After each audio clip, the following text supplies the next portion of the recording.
our seniors set the table quite well for me. Ironically, I just told them on the floor, because I'm just coming back from Mountain West Conference Media Day, and not that I don't love and respect all of you and what you do. I told them I think I answered 417 times yesterday, what are you going to do now that Q and Janae have gone? So if anybody wants to make it 418, I had a pretty good answer yesterday. I had an ample opportunity to work on it, so I'm going to be good to go with that. But the way I answer it in a couple ways. One, people have said, how can you replace Q and Janae? You do not replace Q and Janae. That's what makes sports great. Anybody downstairs now who aspires to do that, you know, we have a young guard in Courtney Clements who has big dreams and has big dreams because she's very talented. But I told Courtney Clements, who's a combo, who has some big shoes to fill, you know, Courtney, when Janae was a sophomore, Janae was a sophomore. So she was not Janae the senior. It takes time. It's a process. But what people don't know, even our fans, and I think as someone asked a question, is Paris and Coco specifically, and JB because she came a little bit later, have deferred something that they can do to make our team better. You know, that's what teams do. Basketball teams function by who does what and how you do it together. Paris stepped aside last year to let Jessica Bradley run inside, changed every part of her game, and sacrificed shot blocks and assignments and did all kinds of things because that made our team better. Coco has been the best passer on our team since she was a freshman. And I'm saying that when I know that Q shattered the all-time assist record here at San Diego State. She's that good. But she just facilitated and deferred to the strengths of Q and Janae, as I asked her to do. So each of them, the exciting thing is that each of them now has an opportunity to do their thing. And all summer and fall to date, they've really, if I could have written a blueprint for how I would have hoped it could go for them, it has been. They've been great leaders. They've been our hardest workers. You probably can see JB has lost about 15 pounds. She ran a 6:40 mile. You know, last year I think she broke maybe 8 minutes with somebody cheating. You know, she knows she wants to be a speed forward and she wants to go to the league. You know, Paris is the other way. I hope she looked bigger and stronger and with what she's done. Coco's healthy and she physically is doing well. So we have really, really great senior leadership, and it's going to take time because right now we're all over the map with lots of talented parts, but our inexperience is really evident. I don't know what I was really talking about, so I got on a roll there. So I hope I did an opening statement, and then I will go to questions if anybody has some. I was ready for you. Hey, you asked about a Ken doll, so I don't really know what's going to happen here.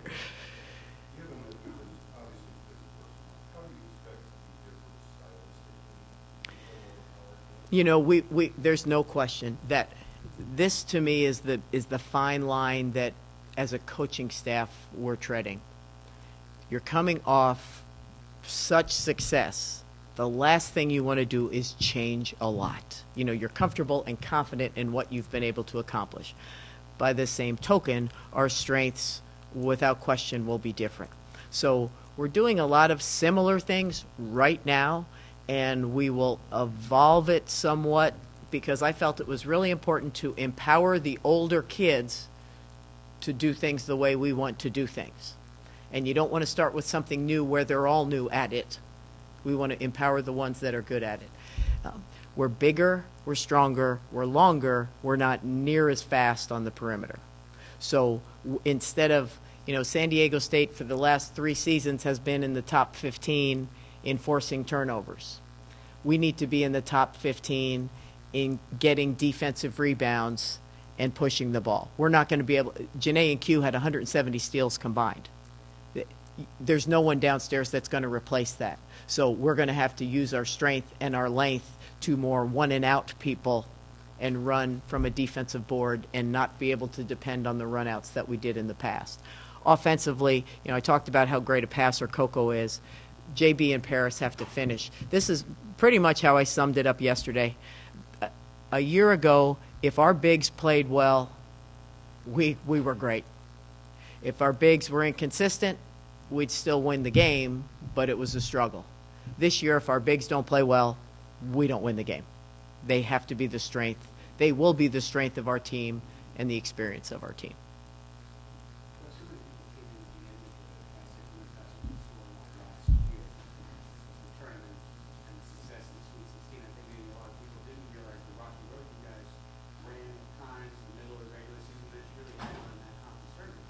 Mm-hmm.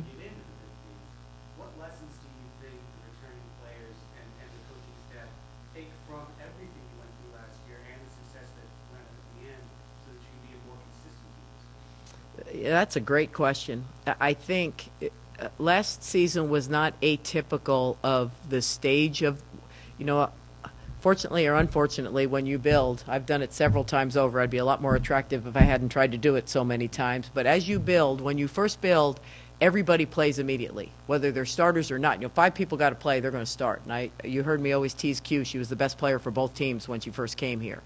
But you get to a part in your building evolution, especially with the way we finished the year prior, hosting the tournament, the excitement of the community, beating DePaul, losing to Stanford, who went on to the Final Four, where our team struggled last year. They wanted to October 15th, March. They didn't want to do November and December. We did all that. We beat Texas in the Surf and Slam. We won our league. The tournament is really fun. And we kept taking our eye off the prize. That was one thing. That was the kind of the psychological thing. The physical fact was we had 2 ACLs that dramatically affected us. It hurts us more this year. Last year it hurt us because if we had competitive depth, we would have won more road games in the Mountain West Conference, and those things wouldn't have happened. That's just, I don't have a crystal ball, but I think if we had competitive depth, those games you're alluding to are on the road. It affects us more this year because Kiana Stamps has no game experience, Gabby Clark has no game experience, and it's going to take us a little bit slower. But, I think the lessons learned is that this senior group really has kind of a little something to prove. They've kind of been the ones, Diana Ross has been in front, and they've been the ones in the back being the Supremes. It's time for them to step front and center on the stage and do their thing. And they've earned the right to do that. They've worked very hard to do that. And so I think they've learned, they know how to teach role players how to do roles because they've done that. They know how much they need the other people for us to be good. And I'm really pleased at how well they're trying to help us as coaches teach them that.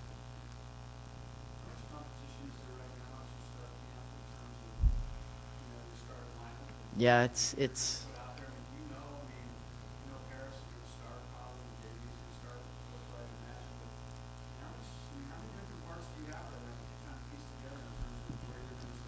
well, that's, Chris, I look at it this way, is we were able to start practice, I think, a week ago on Friday.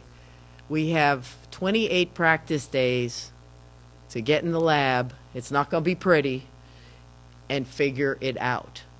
Because we have to, everybody that you didn't allude to, those top 3, you're right.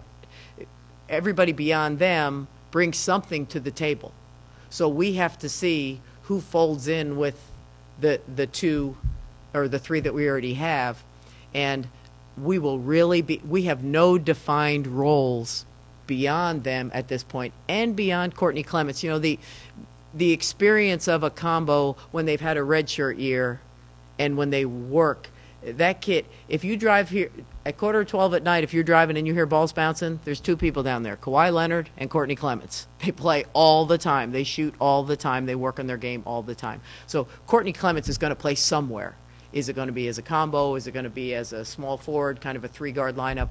Don't know. Don't know whether Melissa Sweat is going to be able to jump in and get those minutes. Don't know whether Sojoya Griffin is going to enable us to play Coco Sum in a different role. That really, I'd answer if I knew the answer, but practice will dictate how that goes. But the good answer is we have options. I've also been here thinking, oh boy, we have options. We just have to see how they practice and how they gel together.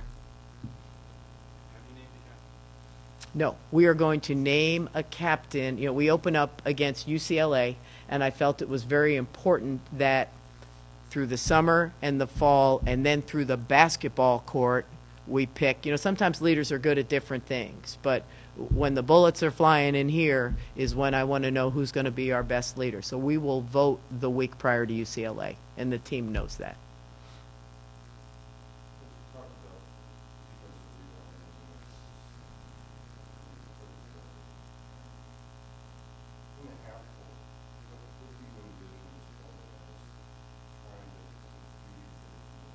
Offensively. And you know, I said defensive rebounding, Tim, because I was speaking more to we aren't going to get the same kind of steals. I would translate that in the half court offensively to the same thing. We've got to be a better offensive rebounding team. We've got to be a better. We watched 30 minutes of film today, some of it before we started practice, some of it just 5-on-0 with not having 4 people going to the glass. I'm like, if we're doing it when we're drilling, how are we going to do it when we're playing? We are really putting a huge emphasis on offensive rebounding. And I think this is what I was talking about with the fine line of changing things. I think our success in the postseason was because we had the confidence to play fast. You know, most people, once you get to March, everybody gets tighter, everybody gets more half court, everybody gets very possession driven. And here we are throwing baseball passes against Texas, and the only one loving it is Chris Ello. Everybody else thinks I'm crazy, you know. And so we have to temper. We could play that loose because we could always steal it back. So possession offense is going to be a little bit more important for this team. We're tweaking what we're doing, and you got to get the ball in the paint. We've got to go through the paint to be successful. We can't roll and set a ball screen for any of the 3 perimeter kids that we have that can create. So we're working on it. We'll see.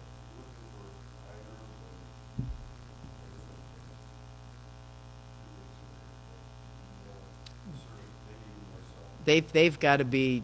We want greedy bigs, not selfish bigs. There's a difference. We want greedy bigs. They've got to be greedy bigs. They've got to be double machines. Everything will run through them because they'll open things up. Courtney Clements is a great shooter. Gabby Clark is a very good shooter. Coco is a very good shooter and facilitator. But it's going to start with the paint. They're going to try to turn us over. We have young or inexperienced at every spot on the perimeter other than Coco. So people are going to try to be disruptive to us. We've got to go through our bigs to be successful.